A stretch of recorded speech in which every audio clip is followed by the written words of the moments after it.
the June 23rd, 2025 Vestavia School Board meeting. And the first item on the agenda is the approval, recommendation to approve the agenda. Do I hear a motion? So moved. Do I hear a second? Second. All in favor? Aye. All right, next on the agenda is the recommendation to approve the June 3rd, 2025 meeting minutes. Do I hear a motion? So moved. Do I have a second? Second. All in favor? Aye. All right, well, Okay. hold on. I know this is my first meeting, and I'm going off the script of the agenda a little bit, but I think it's absolutely necessary. Before we move into the recognitions, I first want to say that we're sitting here with the 2025 Superintendent of the Year, Todd Freeman, and I couldn't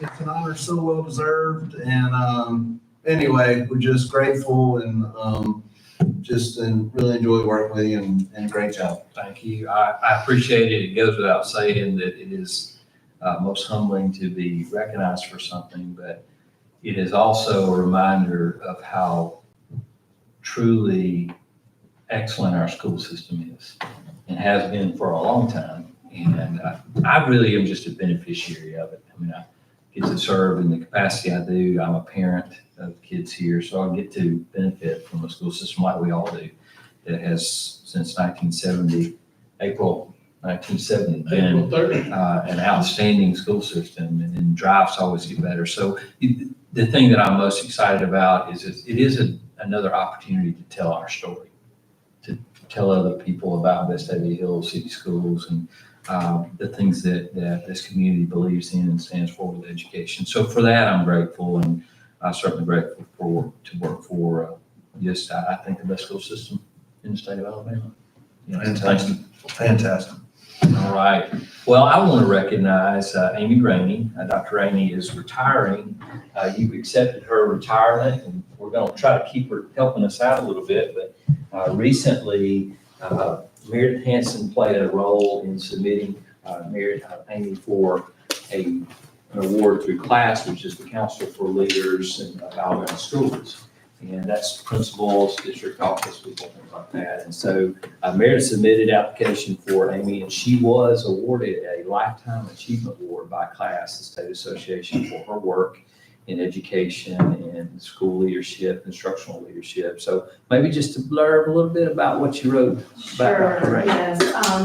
It was my honor and pleasure to write that for Dr. Rainey. I get the opportunity today to not only brag on her, but say goodbye to a dear friend and a colleague, but we'll be in touch. So the CLASS Lifetime Achievement Curriculum Instruction Award was awarded to Dr. Rainey. What I wrote about is just all the different initiatives that Dr. Rainey has done in our district, and has really changed our curriculum instruction for the better with her presence. And so I had tons of things to write about, along with a recommendation from the superintendent of the year in the state of Alabama. So I think it was probably a very easy choice for the committee, and she was honored at the class convention where many of us attended, and it was fabulous for her. So we're very proud of you. So Yeah. look at our leadership here. It's fantastic. Amy's home is Washington County and South Alabama. She's been in Mobile and been in Florence, and she came here in the same time Courtney. I think we all arrived about the same time in the summer of 2018. And we started as student service director, and then a year or so later became assistant superintendent for teaching and learning, and it's an outstanding job and very deserving of this. So congratulations.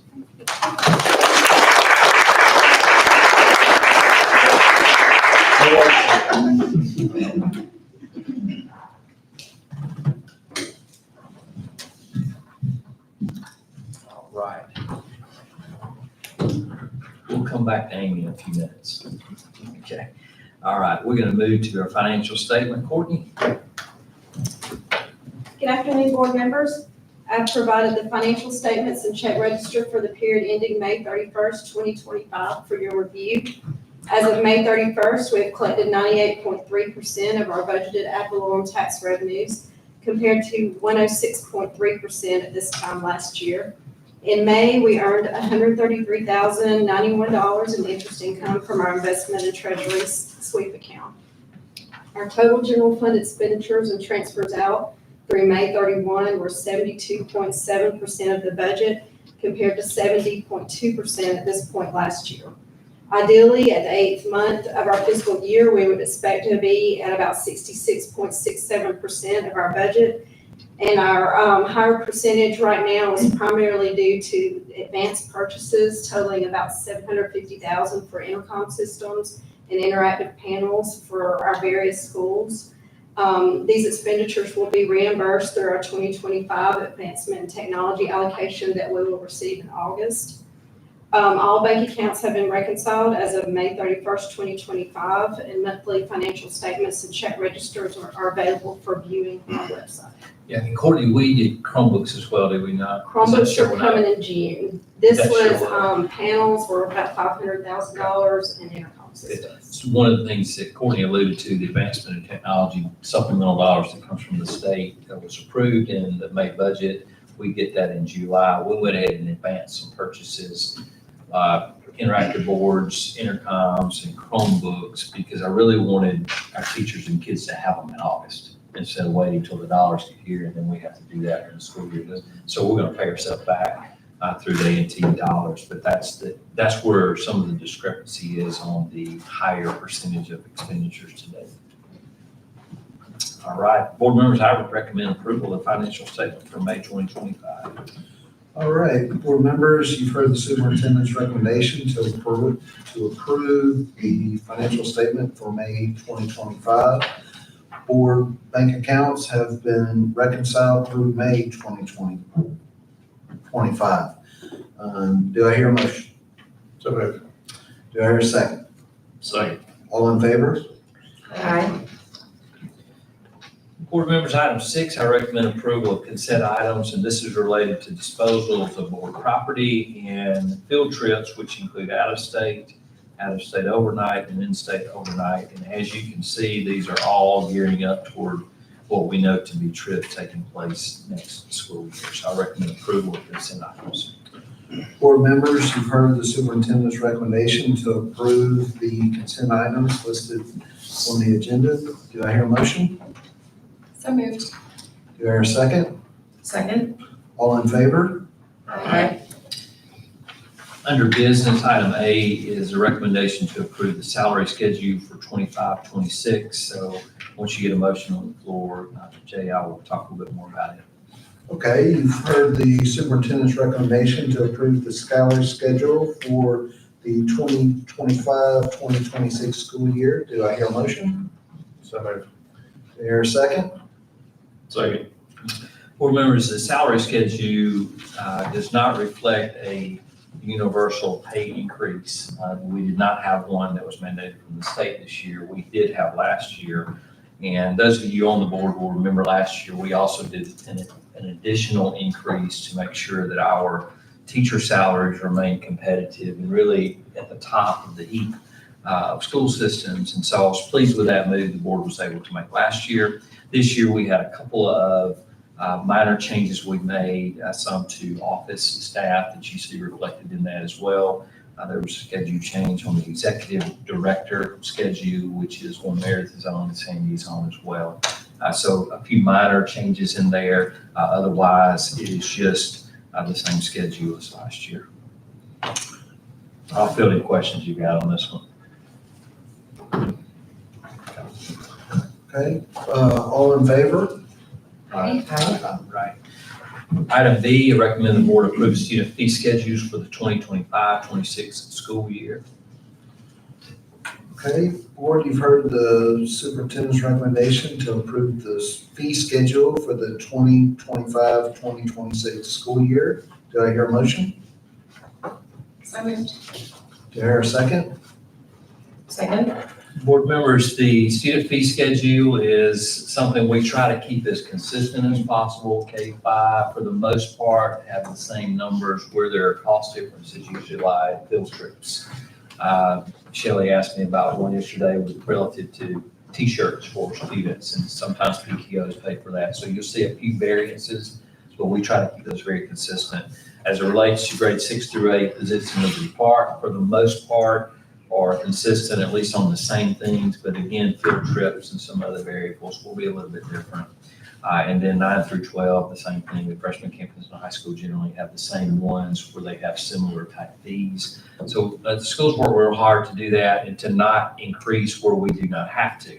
Occasionally there is an increase. Driver's ed does have an increase this year, and that is due to basically the ability to pay for the program. And the high school's been in years past offsetting some of the costs with other budgets. So that is reflective in that addition there as well. The fee schedule is something that principals look at really closely each year to try to maintain, as I said, costs for our parents and to not go up on those.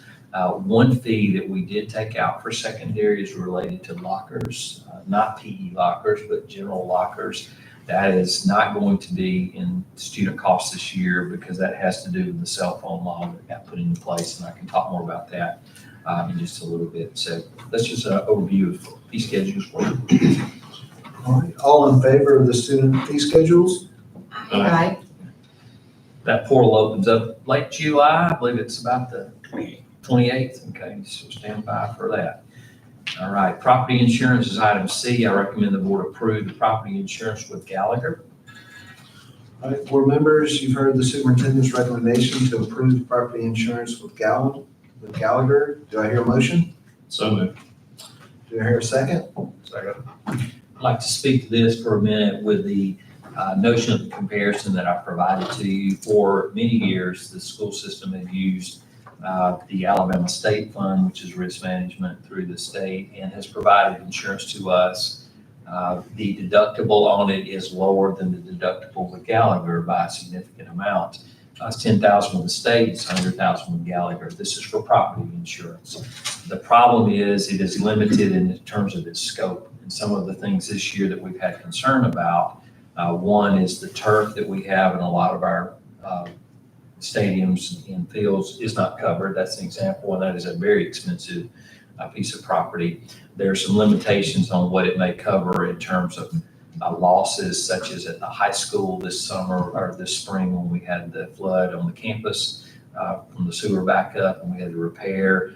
I'm not certain we're going to get our whole value back on that one.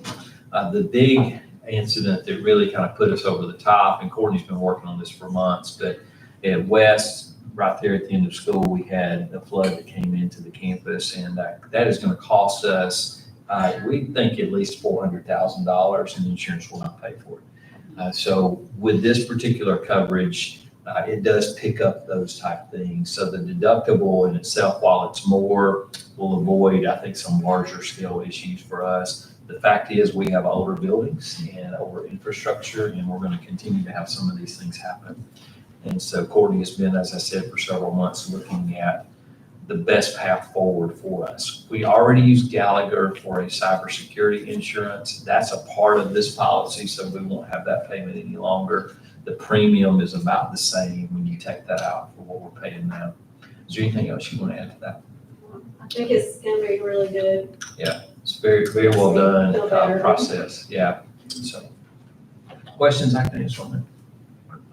I'd just like to add, spoken with Todd and Courtney about this, and just Courtney, appreciate all your hard work and just getting into the nuts and bolts of insurance, which is not fun. And so the coverage that we're now gonna have, or this would provide our system, is really beneficiary. So thank you. All right, all in favor for the property insurance? Aye. Item D, I recommend the board approve revision to board policy 6.20, electronic communication devices. All right, board members, you've heard the superintendent's recommendation to approve revision to board policy 6.20 regarding electronic communication devices. Do I hear a motion? So moved. Do I hear a second? Second. Board members, the language in this policy, which is now known as wireless communication, is from the law. It's called the Focus Act that was passed this session by our legislature, and it is related to wireless devices brought to campus by students and basically forbids them during the instructional day. The law stipulates that the instructional day is when the bell starts the day and when it ends the day. So that includes breaks between classes, lunches, all day, from bell to bell, literally. And so the policy that you see in front of you basically outlines what the state says, which is not allowable. And so we will follow that, of course, and the policy reflects that change. The schools themselves will have specific rules about the storage of the devices. I mentioned to you lockers, so grades 6 through 12, students will be required to place these in lockers and keep them there for the duration of the day. That's why we're not charging them a locker fee any longer. Students, of course, can leave them in their cars if they drive, but they are not supposed to be, quote unquote, on their person. They have to be off their person. And so that's, anything that's connected to them, including a backpack, can't be with them. So elementary schools will have a process as well that they're utilizing for students. That's of a lesser issue, but I will tell you, this is more than phones. It is watches. It's anything that's a wireless device that can receive and give communication out. So it's a significant change, but one that I know this board has been interested in for some time, and the state has really set the table for us to just carry out what we've got to do. So questions? All right. All in favor of revision to board policy 6.20? Aye. Board members will communicate this out. We'll have something that's going to go out to parents and let them know everything that's happening. Schools will have their communications as well. But just know that that's done, and the law becomes effective July 1st. So that's why we went ahead and got this on the agenda for this month. All right, item E, recommendation is to approve the revision to board policy 4.9.4, internet safety and use of technology. Board members, you've heard the superintendent's recommendation to approve the revision to board policy 4.9.4 related to internet safety and use of technology. Do I hear a motion? So moved.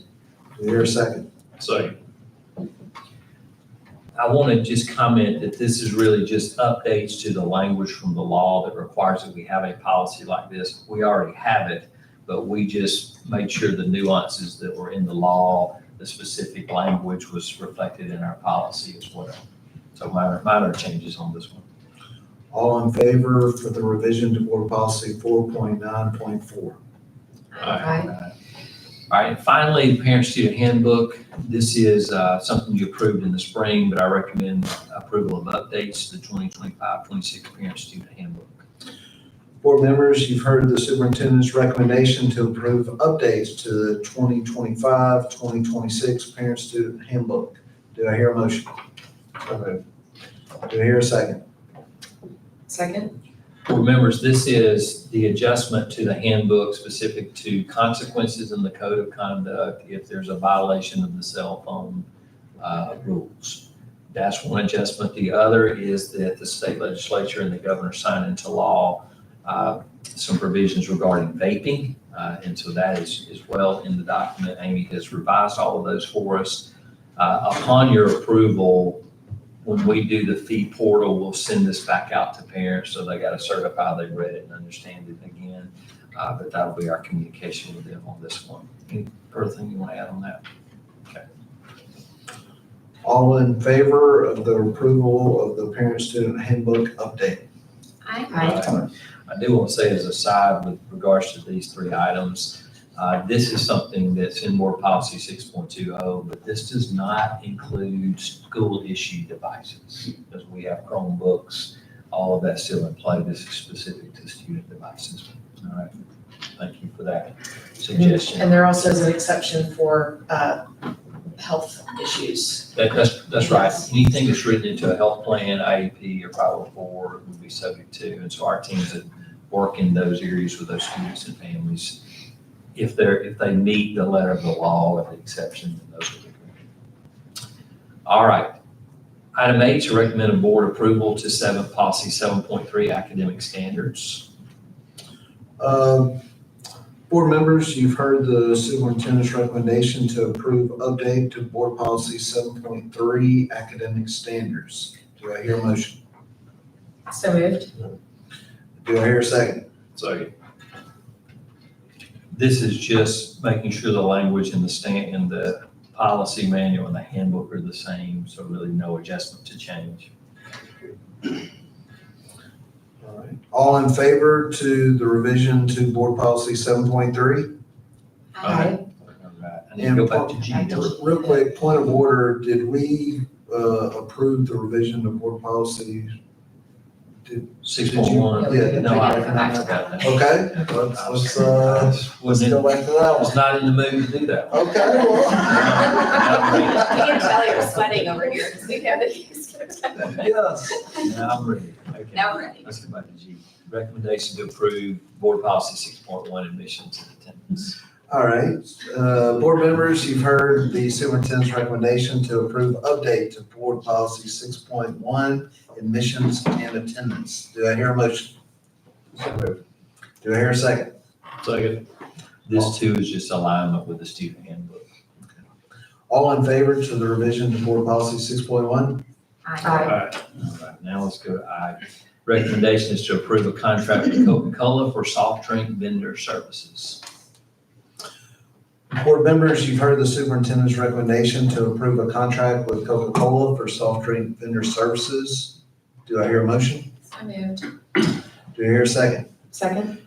All right, board members, we've been using Coca-Cola in our athletic services, events, et cetera, for the last several years, had a contract with them. That contract expired this summer, so Laura Casey, Courtney Brown went through an RFP process, and you see both of the comparisons, so you could look at that for yourself. But Laura also put together a breakdown for you so you can see the value. High level view of the value proposition for us that makes Coke the better choice. Yeah, a lot of it comes down to sales and Coke sales, and they tend to sell much better in our district. About 30% better than Pepsi sales. So not only when you look at the package, what they're giving us with regards to equipment and things like that, is that good, the sales piece. Also for putting money back in our programs. It's great. Question for me or Laura? And reading over the contract, the commission, is that commission that's back to us on the sales? That's for vending snack. It provided a good commission on that. It does, and there's some cash that comes as part of this as well from Coke to the athletic program. There are also incentives for products that all of the schools can utilize. They've got quantity limits that they all can use: Coke, water products, things like that. So, good. So it's been a good business deal for us. Laura, thank you for hitting the ground running on this as the new athletic director, so appreciate all the work you've done for that. All in favor for the soft drink vendor contract? Aye. Item J, I recommend the board approve the principal contract for Lori Belsky. Board members, you've heard the superintendent's recommendation to approve the principal contract for Ms. Lori Belsky. Do I hear a motion? So moved. Do I hear a second? Second. All right. I want to just comment on this. We did a contract with Lori in November 24. She hit the ground in the middle of the year. Has done a great job, and it's been through hiring season and really put together a good team. Already had a good team, so I'm really pleased with the work she's been doing. And Lori, you have two board members that have kids in your school, so they're very familiar with it. Just coincidentally made the motions, and of course I am as well, so I know the good work that's taking place there. All in favor for the principal contract for Lori Belsky? Aye. All right, congratulations. All right, item K, recommendation is to approve contract for services with Dr. Amy Rainey. Board members, you've heard the superintendent's recommendation to approve contract services for Dr. Amy Rainey. Do I hear a motion? So moved. Do I hear a second? Second. Board members, we have, as you know, been realigning some of our district staffing and actually increasing in some areas, trying to provide more direct support into the schools. One of the things that we've not filled are two assistant superintendent positions, one a couple years ago, and now this position we're not filling, but the need is still great. We have reallocated responsibilities, some of them that Amy has, but not all of them. So we'll be working together on few things particularly, we have an accreditation process this year, and we have monitoring this year. And also the state's new principal evaluation process is a bit time intensive, so she'll be working with me on that to help us through. So we can't completely not use her expertise in this, and so this contract allows us to do that. All right, all in favor to approve the contract services for Dr. Amy Rainey? Aye. Thank you. All right, item L, I recommend the board approve the trademark license agreement with Deer Emmeline LLC.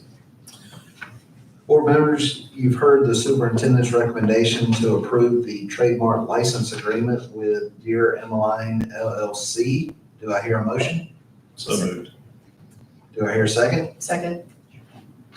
Whit, anything you want to add to this one? This is number 18. That's good. Like all of them, we appreciate your hard work in getting these done, and this is something that we never had before. Now we got 18 of them and counting, so great work. All in favor of the license agreement? Aye. Right. Item N is an informational only for you. We are soon to this week have administrative procedures finished for the new law regarding parental leave. The parental leave law that was passed and signed by the governor allows employees to take a certain amount of leave time for the birth of a child. In other circumstances, 8 weeks for mom, 2 weeks for dad. And there are a lot of logistical procedural things that have to take place in order for that to happen. And that process was just provided to us this afternoon by the State Department. But we will have finalized all the documents and send those out, make those available to employees. But it becomes effective at 12 a.m. July 1st and not a second before, which is difficult, but it is the law, and so we'll follow the law. And you may want to comment, Danny. You're welcome to, if you think you want to add to this conversation. I've had quite a few calls, people that have those end of June due dates. And it is what it is. And we didn't set it, it just is a hard line. It is a really good thing, though. It's something that's not been in play before. The law does provide for a reimbursement for the time that the employee is gone. It's not the full amount we pay for subs, but it will certainly offset a good portion of it. So, well, that'll be in place effective July 1st. So just want to let you know about that, and procedure will be going out to our families or our employees this week. All right. Last item is personnel, and I recommend the board approve personnel items as submitted. Board members, you've heard the superintendent's recommendation to approve the personnel items as submitted. Do I hear a motion? So moved. Do I hear a second? Second. All in favor? Aye. Thank you. Last item of business tonight is administrative report that Whit McGee is going to bring to you. He has been working diligently on this plan since really about this time last year when we started a communications audit process. He'll walk you through it. This is perhaps one of the more important pieces of work I think that our system has done, because communication does always rise to the top in terms of areas that people would like for us to make sure we are doing excellent work in. So Whit, thank you. Take it away. Well, thank you for the opportunity to talk with you this evening. And as Dr. Friedman mentioned, this has been about a year in process. So excited to share with you the direction that we're going this evening. To begin, I'd like to recap something that you're aware we did back in the fall of last year, which is a communication audit with the National School Public Relations Association. They did a 17-week look at all things communication throughout all of our schools and the entire school system, and gave us over 400 pages of data. But I'd like to focus in specifically on a SWOT analysis that they did for us, just looking at what our strengths are and what the opportunities are for improvement. To start with our strengths, our leadership, really starting with all of you and our administrative team, are committed to communicating effectively at all levels of the school system. That's a very good foundation for excellent communication. We have resources and training available to all of our teachers, all of our staff, all of our administrators, so that they can communicate at a high level. Something that I have shared with people for years is that I'm the only person in our school system with communication in my title, but all of our employees are communicators. in your classroom, on your team, your school, your circle of influence, you're the lead communicator. And so we want to equip our people to do that work at the highest level. One of the things that we do very effectively is high quality multimedia that brings the school community to life for people. 20 years ago, when I was an undergrad in communication, we often heard this phrase, show, don't tell, show, don't tell. It's not enough to tell people that Vestavia Hills City Schools is one of the best school systems in the state. You have to show them why it is. And we do that through photography, videography, data that we put on our website, post on social media, our annual report that will be coming out in a couple of months from now. It's just some of the ways that we show people that we are one of the top school systems in Alabama. And another way that we do that is by celebrating achievements, instructional and non-instructional. You don't have to come to too many of these board meetings to see lots of students, lots of staff being celebrated, and that is something that we do system-wide.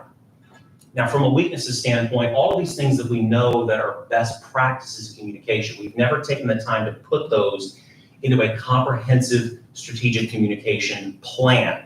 So that's the opportunity that's ahead of us. I do want to mention on that second bullet about crisis communication, we addressed that immediately upon NSPRA identifying that. That was something that was already in the process of being updated, but I'm happy to share with you that that's been taken care of for us. And so looking at those opportunities, it's not only developing a strategic communication plan, it's some things that we've also addressed in other areas. The second bullet there is about our website.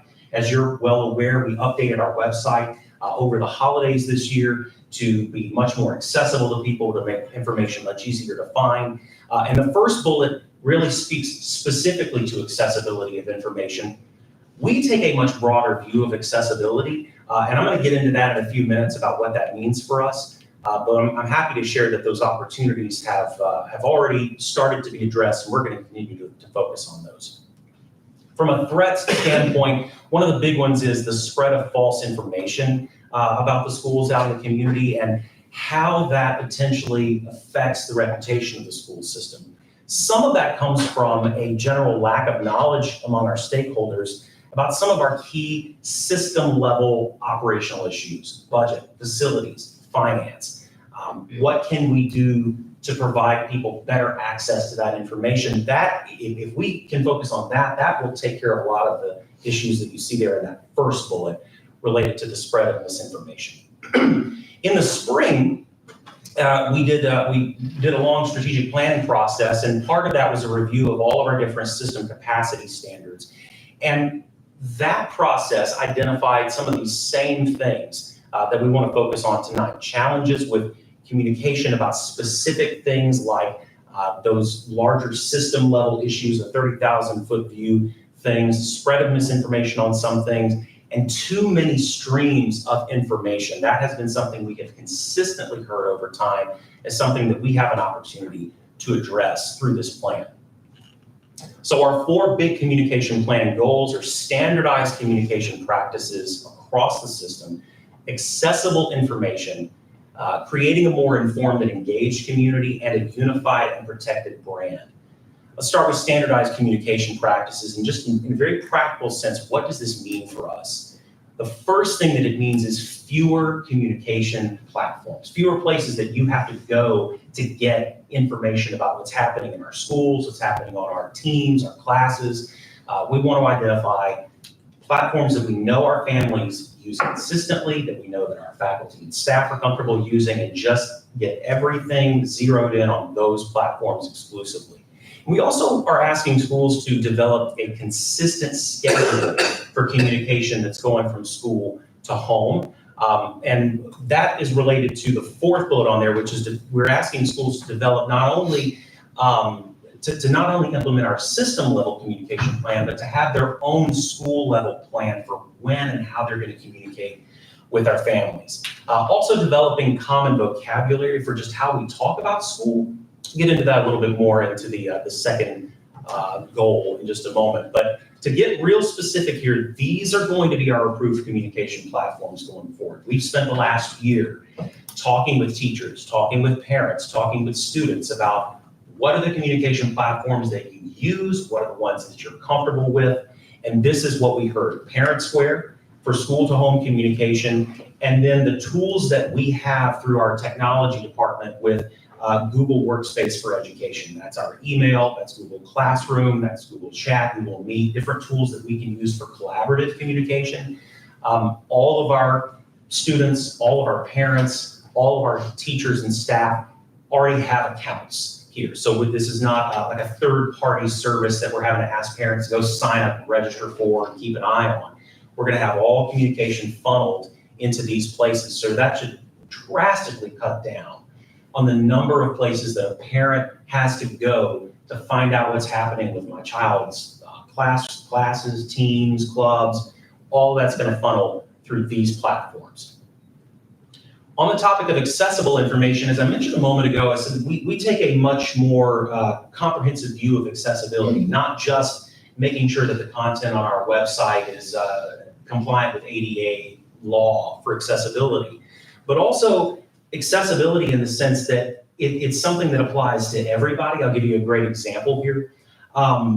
Most of our teachers and our schools administrators design content that they send out to families on a computer, like a laptop, 13, 15-inch horizontal screen. But according to our own internal data, about 70% of our students and parents are viewing that content on a mobile device. So that's like a 5-inch screen with a vertical orientation. So like think about having to look at a PDF on your phone, right? Like it's like trying to read the back of a Tylenol bottle, right? Very, not the easiest experience. That's a conversation about accessibility for us. Are we making that content easy for our parents and for our students to get access to, easy to read, easy to navigate? That is part of our focus on accessible information and also communicating in clear, simple terms. There's a lot of education jargon that we work in. What does that actually mean for a student? What does that mean for a parent? What does that mean for a family? We're going to take a very specific focus in the coming year on breaking down some of the terminology that we use on a regular basis in our schools and our system for families, so that the things that we are talking about make sense to people. They understand how these different things that we do as a system apply to my child. And that's again related to goal 3, or the third bullet point there, expanding understanding of our goals, our plans, our finances, facilities. A concrete example of the way that we're trying to do that is ClearGov, which was implemented back over the last year to make it where I can just go to a website now and see all of our financial information right there. There's charts, graphs, it makes it easy to understand. It's one example of creating greater accessibility to our information. And we'll do continuous training with our staff to make sure that everybody is equipped to communicate in an accessible way. When it comes to an informed and engaged community, the big takeaway from this is we want to be the first and best source of school information for our community. This is something that I think has been one of the biggest ways that communication in schools has evolved over the last, say, 20 years or so. 20 years ago, just as an example, if we were going to close school for a snow day, for most families, the first and best source of information would be to go to your TV, turn on the news, and watch the ticker at the bottom of the screen, right? And hope that they don't go to commercial before they get to your school system, right? Now, that is one of the last ways that families in our school system would find out that we were going to be closed. We have the capacity now. We have the systems, we have the tools, we have the resources, we have the training in place to deliver that kind of information directly to our students and parents and staff. And they have an expectation that we be that first and best source of information. So let's expand that out to everything that's going on in our schools and the system. We're going to have a focus on that in this plan. Part of that is closing the feedback loop with stakeholders. This has been something that we've been talking about with our administrative team over the last few months. It emerged in our strategic planning process too. It means not just soliciting feedback from families and from stakeholders, but circling back and informing them on how their input shapes decisions in our schools and at the system. We're going to make sure that our school leaders are equipped to communicate those things, to communicate our system vision, and effectively respond to misinformation. If we do those first 3 things well, that is the effective response to misinformation. We are the first and best source of information, so that helps to tamp down on a lot of that. And lastly, a unified and protected brand. So, we talked about our brand just a few minutes ago with the licensing agreement. Companies that are using our logos, our colors, our fonts to help showcase the school system, but that is only a small part of what your brand is. Your brand is the experience that somebody has when they interact with your business, with your organization, right? Excellence is part of the brand of Vestavia Hills City Schools. That emerged very clearly in the communication audit process. The achievement of our students and our staff, the excellence that you see when you go into our buildings, when you see our students achieving at a high level, that's the brand of Vestavia Hills City Schools. And so we want to make sure that we are continuing to show people that through effective multimedia, through the creative process that brings this information to people where they are. We also want to take a look at customer service in the schools too. I think this is something that we do at a really high level, but we want to make it consistent at all of our schools. When you walk into any Vestavia Hills school facility, you are treated wonderfully, right? The experience that you have from a customer service standpoint reflects the brand, the excellence of our schools. We want to continue to celebrate student and staff achievement. We're looking at some creative ways to do that going forward. And of course, strengthening and safeguarding the actual brand assets like we did tonight with one of those licensing agreements. So by the start of the 25-26 school year, we're going to have every school with a building level communication plan. They're working on those now.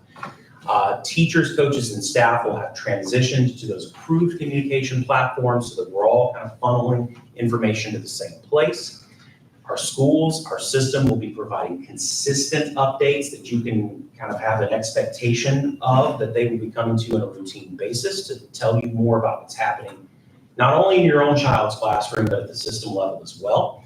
And to help facilitate this process, we are identifying a teacher at each school that's going to serve as what we're calling a communication liaison. Teachers are so plugged in to the heartbeat of their schools, to the things that are happening in the buildings, the achievements, the events. And so this is going to help to serve as a sort of a bridge between the schools and the system to make sure that all of the great things that are happening in our schools are being effectively highlighted and covered. So I'm excited about that. This is actually something that's done very commonly on the collegiate level. Just one example would be like Sanford University, UAB, that have a central communications office that manages things at an administrative level.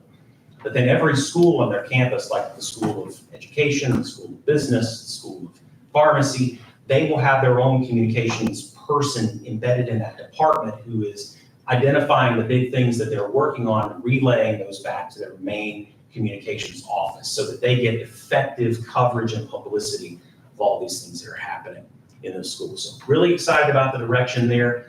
Again, it's been about a year process here and a lot of conversation with community stakeholders in the school system and outside the school system, and excited about the direction we're headed here. Happy to answer any questions that you have too. Well, we really appreciate you putting this together. This is something that, in any given school year, we all know.